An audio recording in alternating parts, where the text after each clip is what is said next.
Hi, and welcome to this live reading from A Journey for Dorothy by P. Creeden, and this is presented by Itsy Bitsy Book Bits.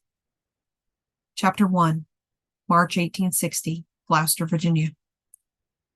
There were few places in life where Dorothy Mason felt truly at peace. When she was on her knees in prayer was one of those, and another was when she was walking through the woods with a rifle on her shoulder. Her yellow Labrador Retriever Scout ran ahead of her. Though she couldn't see him, she could hear the leaves and branches rustle as he made his way. He never went too far. If he felt that he had, he'd immediately turn around and come back, or at least make sure that she was still in his sight, even if he was no longer in hers. Her job as a nurse had kept her busy for 25 years, and she still volunteered 3 days a week at the hospital. But those days were mostly just hard work and exhausting efforts for her.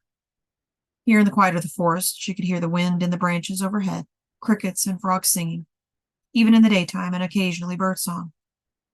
And here she sang praises to her Lord and talked with him about her loneliness and struggles.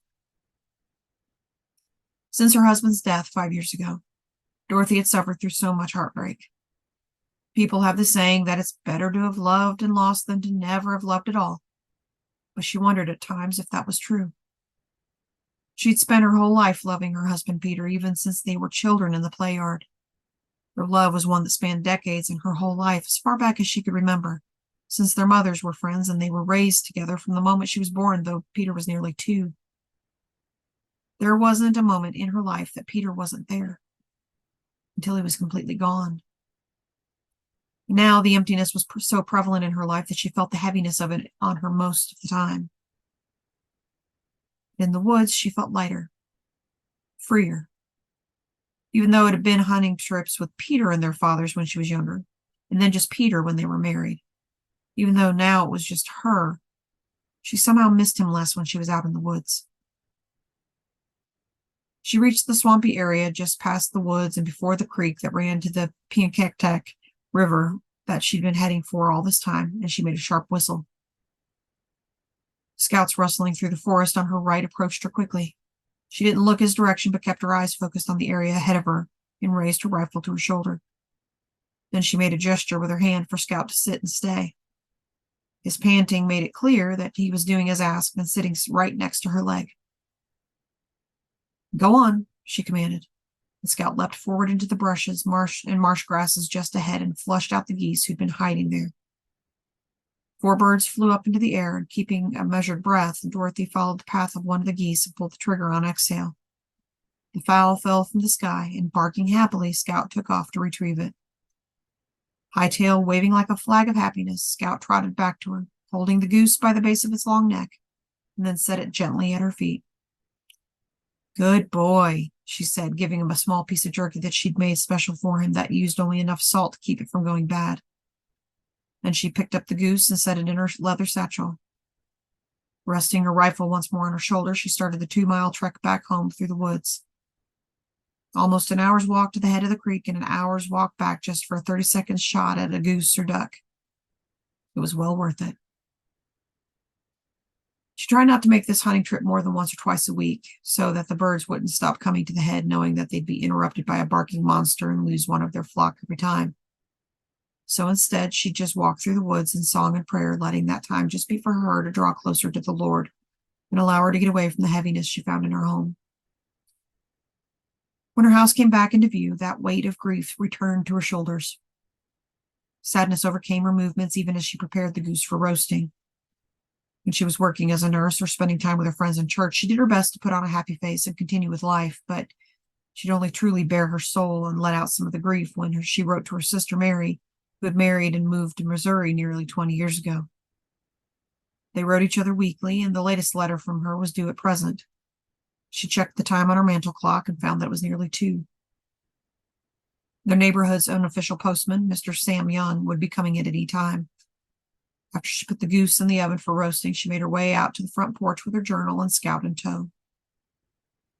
As if you could set your pocket watch by him, Mr. Young's cart and pony came trotting up the lane. Scout barked once and then bounded down the porch steps in front of Dorothy.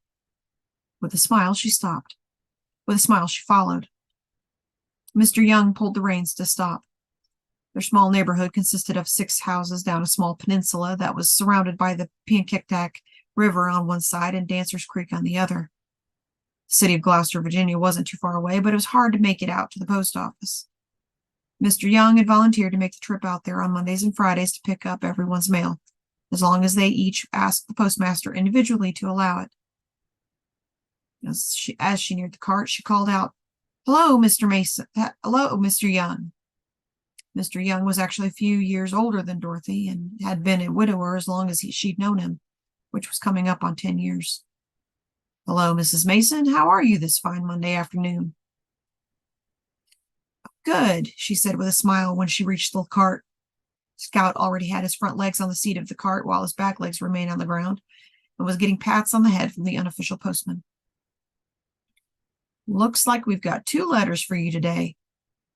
"As I'd hoped expectantly," she said with a smile. The older gentleman cleared his throat. "Perhaps you might like to make the trip out with me to town on Friday. Sometimes it gets lonely driving the cart back and forth alone." Inside her chest, her heart sank toward her stomach. "I'm sorry to hear that, but I believe I'm helping in the hospital this Friday." "Monday, then?" His eyes remained a bit hopeful. As much as she hated to hurt the man's pride, especially while he was doing so much to help the neighborhood as a whole, she didn't want to get too close to anyone. Every day it was just her and Scout that she needed to care for and worry about. She didn't want another. "I've got chores and hunting to do. Look, Mr. Young, I think what you're doing for the neighborhood is great, but I like to keep my distance from other people. I'm one of those ladies who enjoys staying by herself and to herself, so I wouldn't be too much company for you."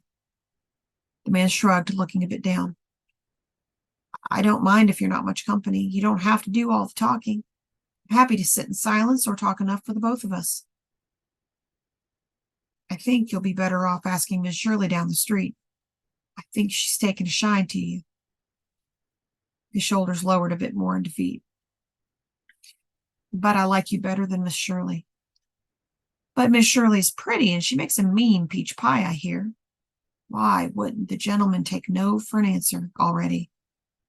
Finally, he heaved a little sigh. "I guess I do like peach pie." Then he patted Scout one last time upon the head, barely letting his sad gaze slip off of her. Dorothy patted her leg and clucked her tongue which reminded Scout to return to his position next to her leg and to sit while the cart pulled away. The emptiness within her felt especially heavy now.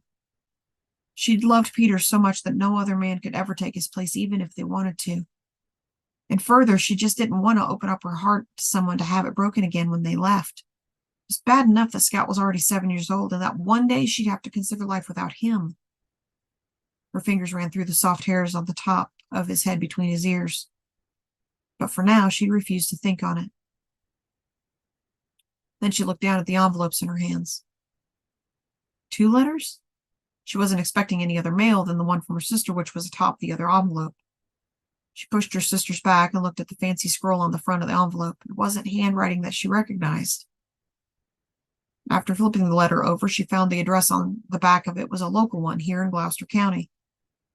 Curious, she opened it where she stood and peeling back the top with her sharp thumbnail, which for some reason was slightly longer than her other nails. After pulling out the paper within, she unfolded it and read the top part of it. Dorothy blinked at the letter, frowning. Another offer for her to sell her property to Carl Haas, this time from his lawyer's offices. This time the offer was nearly double what she'd offered before. If she'd needed money, it might have been a consideration, but between her income and Peter's and their lack of children, she'd had quite enough to live on for the remainder of her days. With a sigh, she swapped the letters in her hand and opened the one whose address she knew by heart. Even just seeing the envelope brought a sort of healing balm to her heart. Then she opened the letter and her frown deepened. Her sister was moving. She was planning to leave Missouri to embark on the Oregon Trail the second week of April. What? How on earth? That gave her sister barely a month before she'd leave. It would be at least 6 months before Dorothy would be able to get a letter to her sister. That was only after they settled down and had an address to write to in Oregon. The worry and emptiness within her multiplied beyond what she thought it capable. She didn't have her sister to talk to. How would she function? She needed to do something, stop her sister somehow, if possible. This was all too much for her to happen at once. She immediately went into the house to write her sister a new letter. Dorothy didn't wait, but had gone to the post office immediately that afternoon with the letter that she'd addressed to her sister, but hadn't slept well the whole night through. And as she prayerfully considered what she should do, how she should stop her sister, she came to the conclusion that she had only one recourse. She couldn't stay in this house anymore. Here it felt as if she was just waiting to die so that she could join her husband, Peter. For 5 years, she'd barely been living. She'd gotten up and gone to work, as she always did. At the hospital 3 days a week, she walked the woods with Scout and hunted. But what else had she done? Every day, she'd closed herself off more and more until she was becoming a recluse. Her only outlet had been her letters to Mary, and now it would be months before she would be able to continue their correspondence. And even then, how reliable was the mail going from here in Virginia all the way to Oregon? It was just so far. So when she gathered herself together that morning, she made a decision. She would sell her house to Mr. Haas and go to Missouri. Either she would stop her sister from leaving, or she would leave with her sister and traverse the Oregon Trail herself.